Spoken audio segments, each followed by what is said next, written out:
G-Man Boxing. Do you know what I mean? Every single live he donates. I see him on other lives donating. He's got the bag on it.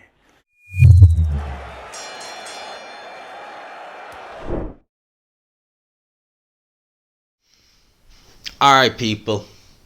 Review of the week time. So, a lot of fights happen over the weekend. A lot to digest with all the cards that happened. Obviously, the 2 cards in the UK. And then, obviously, we had Teofimo Lopez. We also had Terence Crawford. So, we'll start with the cards that happened on Saturday night. Let's start with the lesser of the 2. Really was the lesser of the 2. Which, although it wasn't a bad undercard, it just happened to go on during the England-France game. So, that was always going to take away from it. It was Mick Conlan versus Karim Gorafi. Probably saying that name wrong. I know I've heard that name before. I know who he is. He's the guy who snatched defeat from the jaws of victory against Jordan Gill. Now, Conlan stopped him in a round.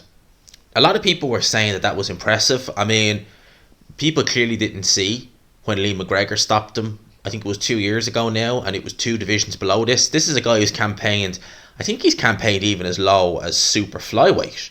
So this was a featherweight, and super flyweight only quite recent as well. Hang on a sec. I think he fought, he's fighting at super fly. I think as low down as 2018. So Mick Conlan getting a win over him in a round. I mean, how much did he have left after that knockout defeat to Jordan Gill? You got to ask that. So Conlan moves on. He's talking about having a world title fight next year. And, you know, Mick Conlan's an interesting one. You know, I've often been accused of being a bit too harsh on Mick Conlan. Well, at the end of the day, right, Mick Conlan, he claims himself to be this brilliant boxer. He's one of the best boxers to ever come out of Ireland, etc., etc. He's going to do all these things and more. And I look at what he's done in the ring. You know, in terms of his resume, it's definitely not stacked. He lost his only crack at the world title. And if he's so good, he started his career at featherweight. He was, I believe, he might have been mandatory, or at least he was number 1 ranked for Navarrete at one point.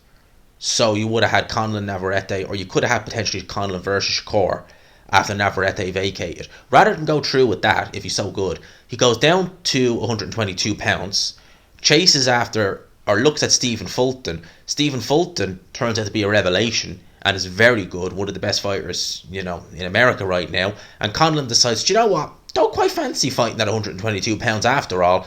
Oh, Lee Woods won a title. Yeah, I'm going to go up to 126. He literally just decided, picked and chose, right, if I can get a weak champion in a division.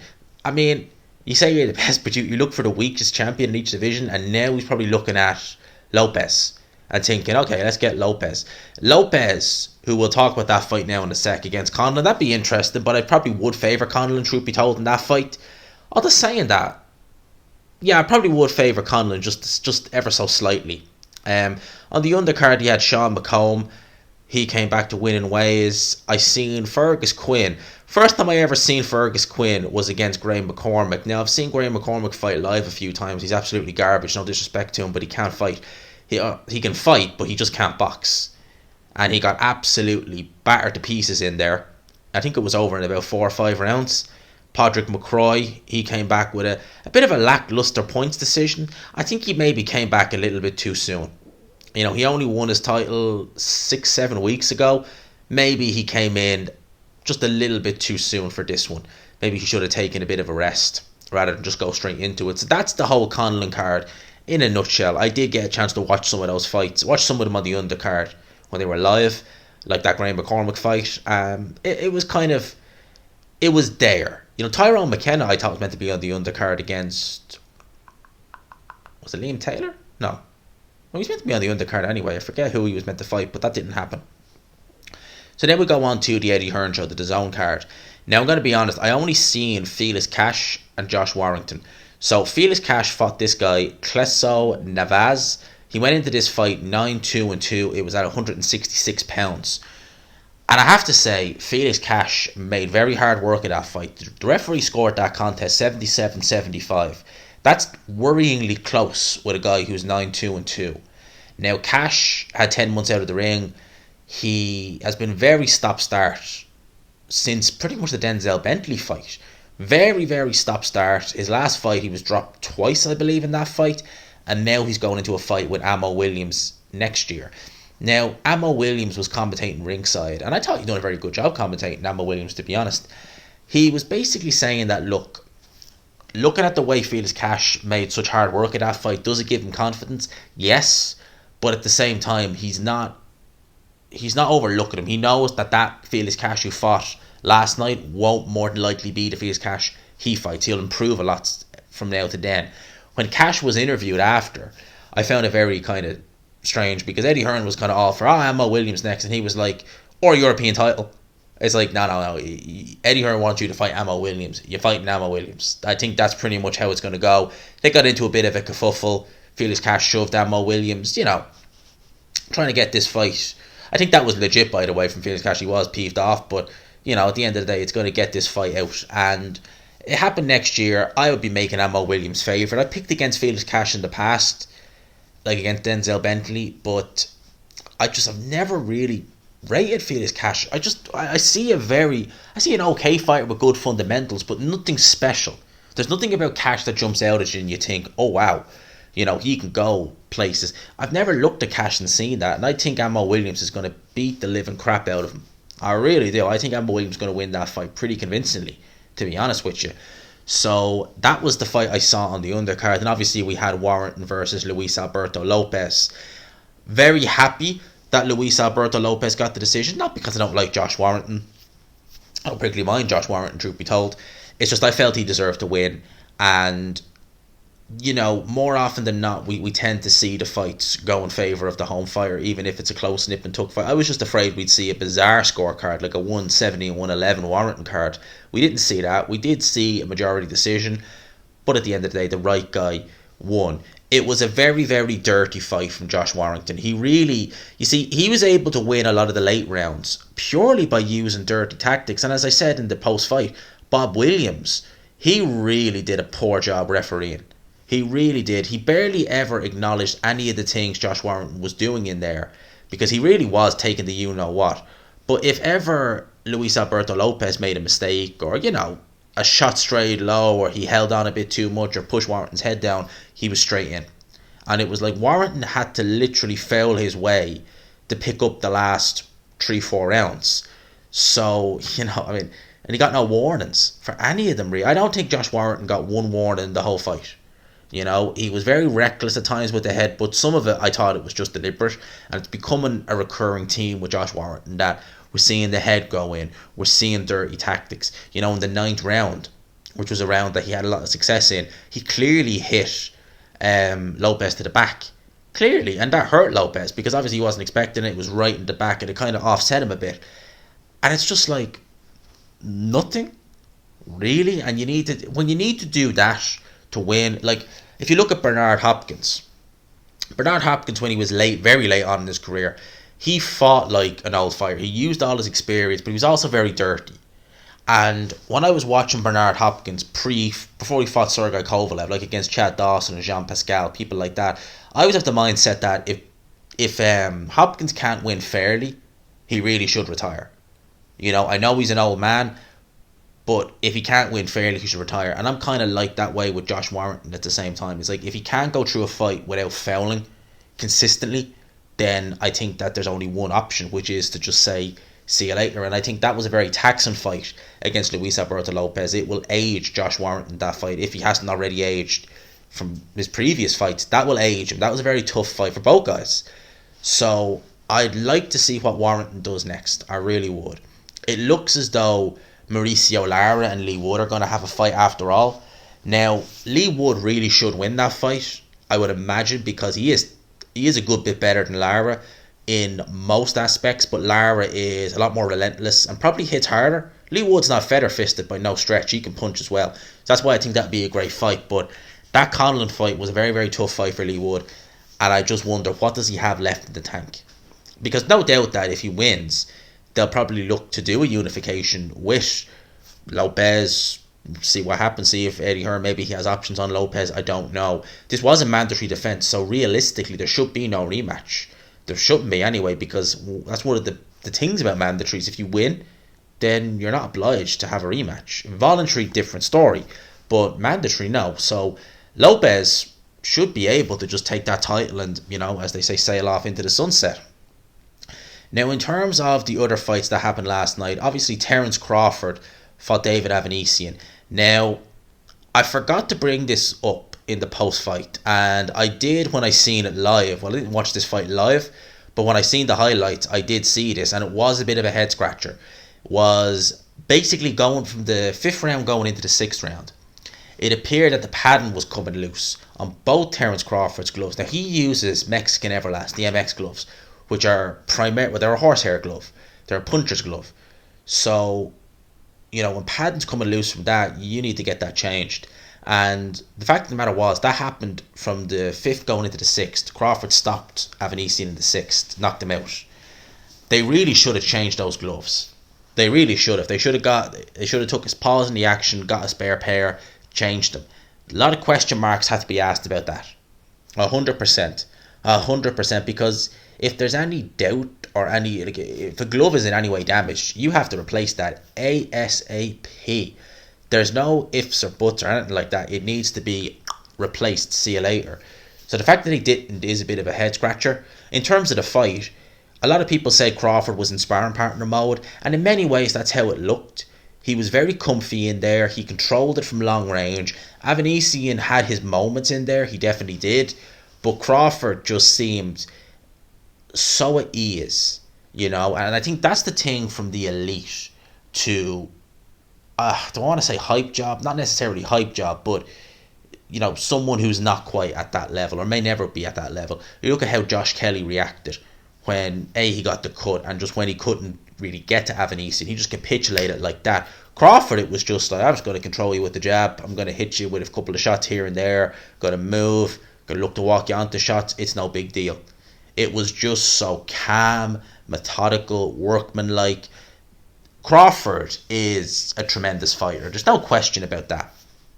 There really isn't. He is a tremendous talent, and I just hope we get to see Crawford versus Spence next. I really do. Hopefully that's what happens next. Manny Pacquiao even said that he'd be willing to come out of retirement to face the winner. I hope that's not true. I hope he stays well and truly away from the ring. He looked awful against Yordenis Ugas last year. Stay away, Manny Pacquiao, stay away. Chris Cyborg fought on this card, really? Is that the Chris? Yeah, it is. She won a 4-round points decision. She had her opponent down. No, I didn't know she was on this card. Chris Cyborg made a pro debut on this card. I'm going to be honest with you people. The names on this card, I have no idea who any of these are. So I'm not even going to bother. I didn't watch any of the undercard fights. The only name I recognised was Chris Cyborg there. And just speaking of MMA, I know I don't normally cover MMA, but I watched. People have been asking me my opinion on Paddy Pimblett. I know a few people online have asked me that on Twitter, and a few people I know, just in real life, who'll be UFC fans, been saying, you see this Paddy guy. Now, I'm not the biggest UFC MMA fan, but I do watch it from time to time, and I did watch his fight. Two things about Paddy Pimblett. One, the guy's an absolute degenerate, right? As a person, I think he's just a clown. But his fight last night, he looked garbage.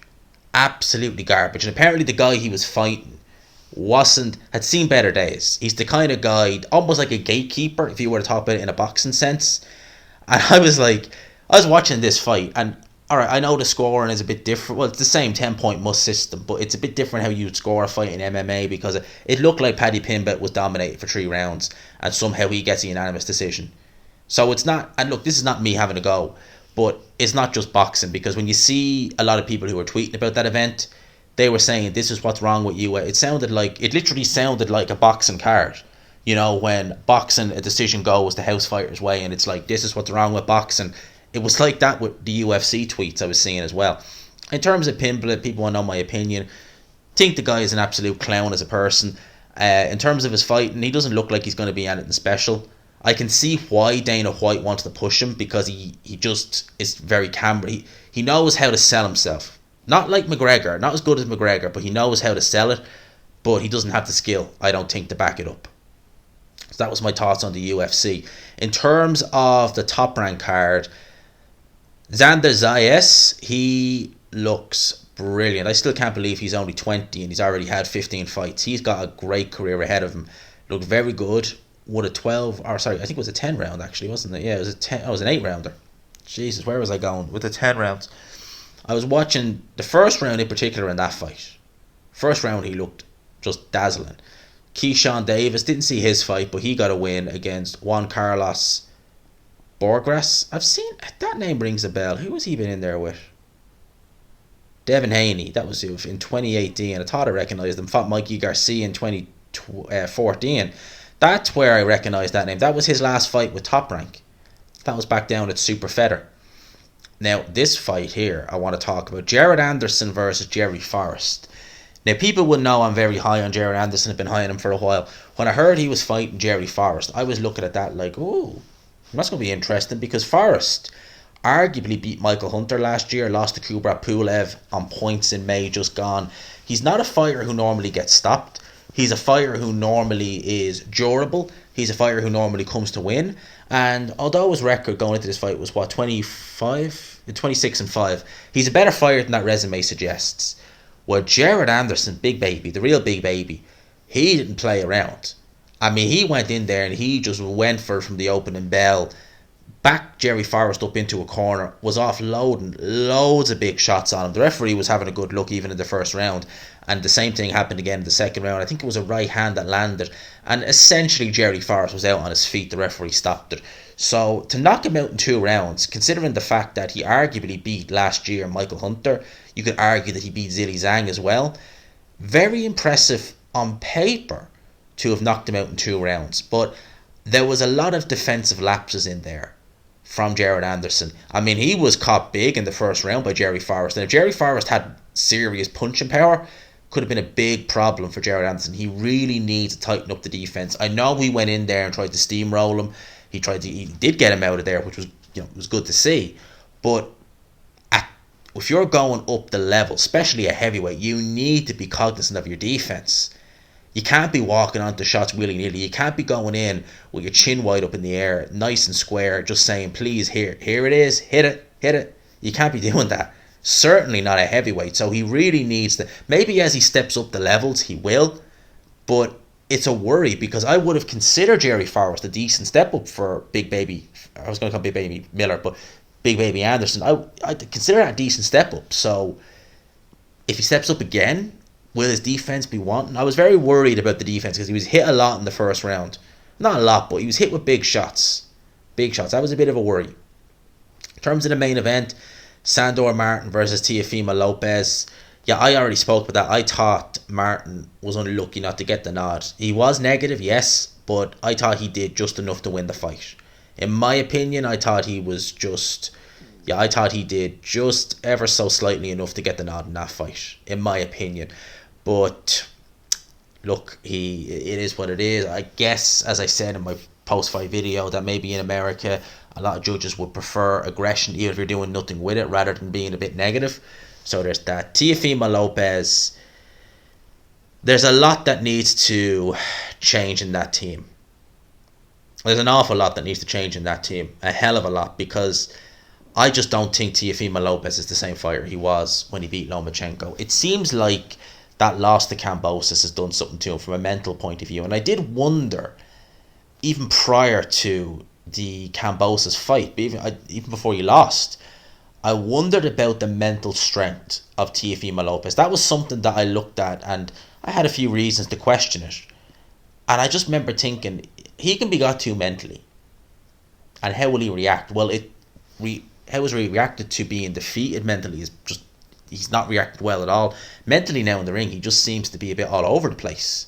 This isn't the same fighter that I seen beat Richard Comey. This isn't the same fighter. I think the first time I seen him was when he fought Mason Menard. Can't remember. I think that might have been on a Ray Belt. No, might have been on a Terence Crawford undercard or a Ray Beltran undercard, one or the other.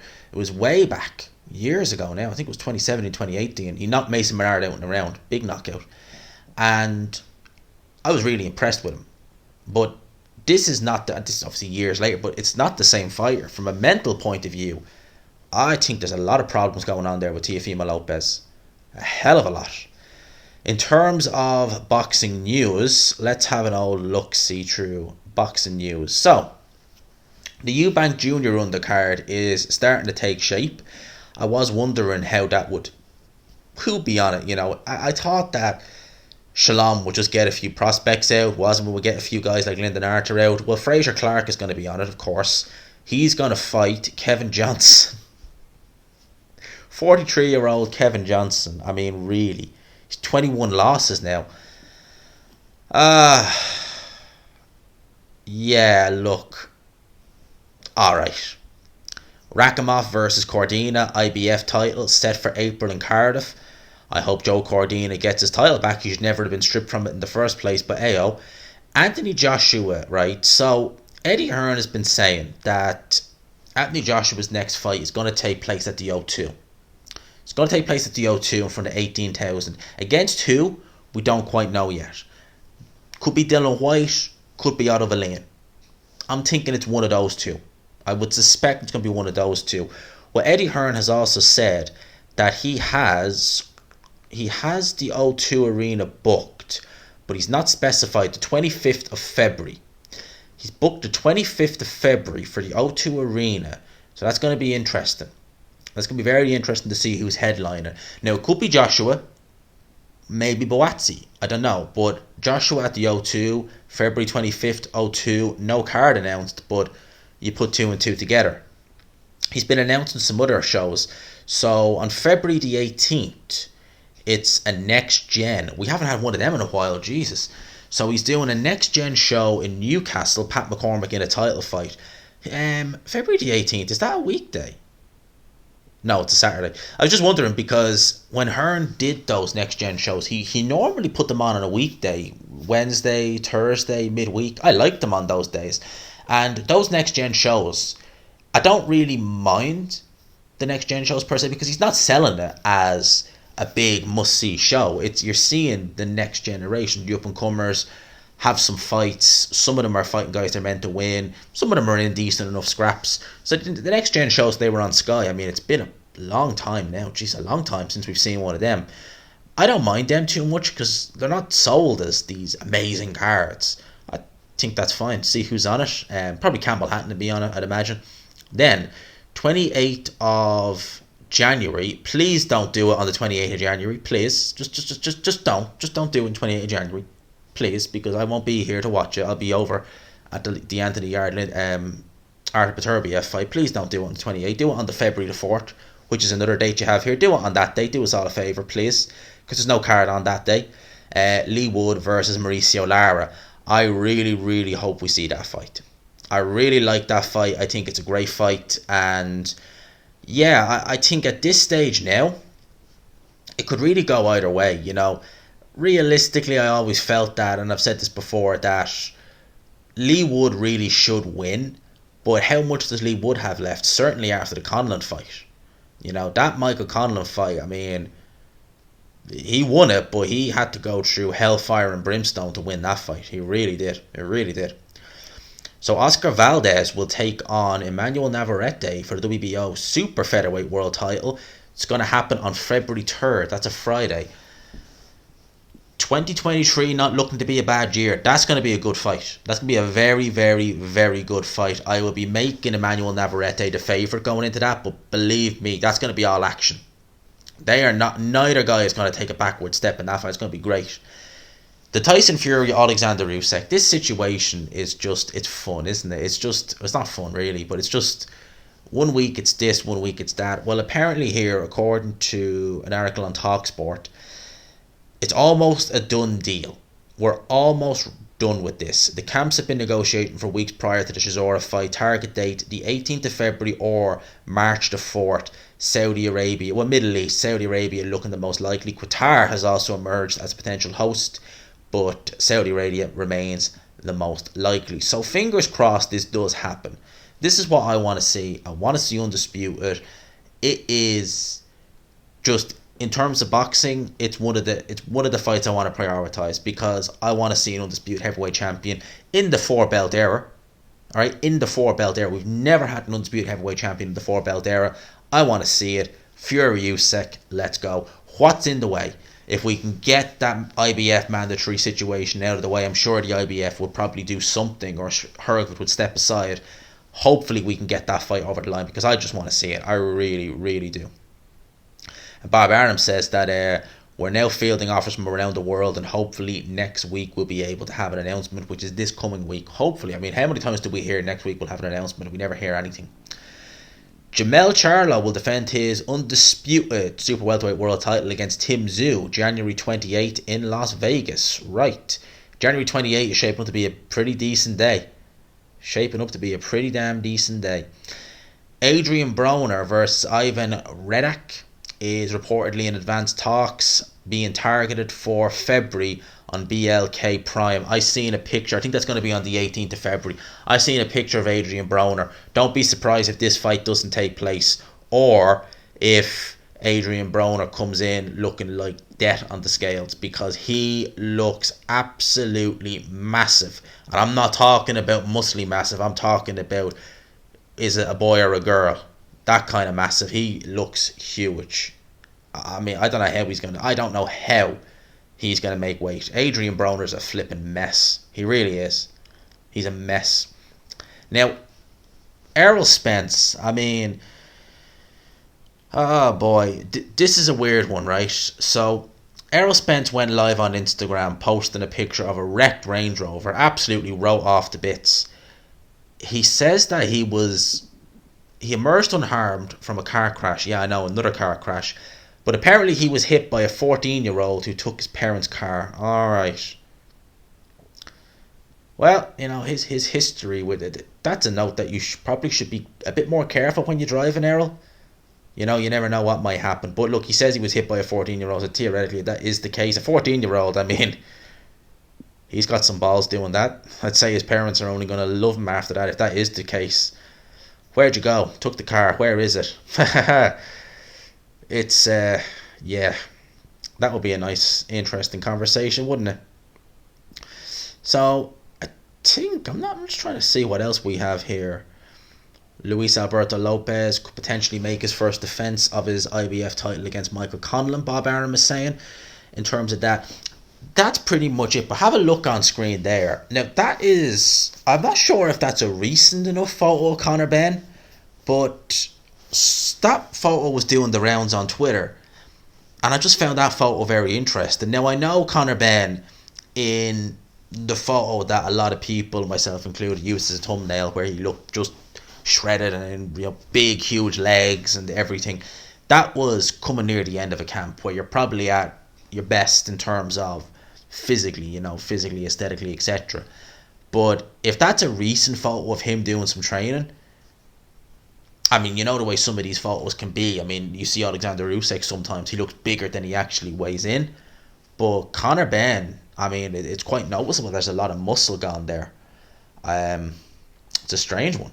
It's a really, really strange one. It's going to be interesting to see what the outcome of the investigation from the WBC, the investigation from UCAD, what happens to Conor Benn moving forward.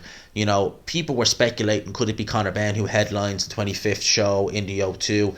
I mean, I doubt it very much. I think that if we see Conor Benn next year, most likely be in the summer.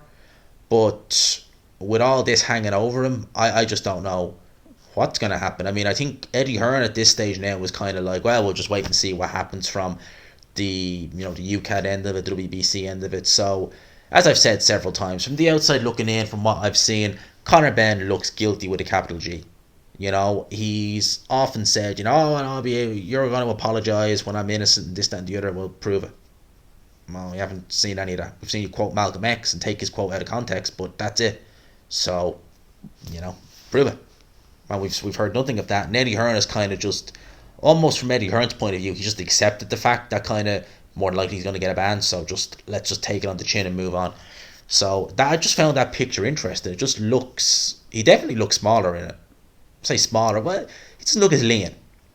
And Conor Benn is someone who normally keeps himself in pretty good shape all year round, so I did find that pick quite interesting. I did find that pick quite interesting. In terms of everything else, I think we're good to go. You know, there's not really been that much. That's one of the reasons why I didn't do any videos from Wednesday until Saturday, and I was just tired. I just didn't have, I have thumbnails ready to go for other videos, but I was just tired. I needed a few days rest of just, everything. Just tired, going to the gym, come home and just chill. That's what I needed. But this week I've got plenty planned, so stay tuned. We've got a lot to talk about in boxing, and the way boxing is, there's always something to talk about, something always comes up. So hopefully we'll have plenty to do this week, plenty to chit chat and talk about, do a live as well, hopefully get a guest on before Christmas, or at least, do something before Christmas, kind of end of year awards. Obviously we have a Inoue versus Paul Butler.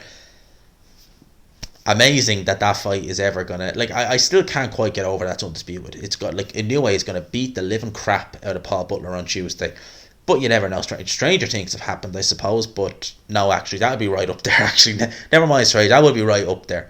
So that's kind of the height of the news that we've been talking about. In terms of everything else, I'll leave you with that, people. Smash the like button if you could, hit subscribe if you haven't already. I know, well, certainly in Ireland it's like -3 degrees out now. It is freezing. It is really, really cold out. It's not easy to drive on those roads either. But hopefully we have a good week. Hopefully we all get some good news this week, myself included. I hope I get some good news this week. I'd like that. I'm hoping. But for now, lads and lassies, I'll leave you with that. Smash the like button if you could. Hit subscribe if you haven't already. 250 subs off 10k. Boom. 250. Maybe less by the time this goes up. For now, I'll talk to these people. Peace.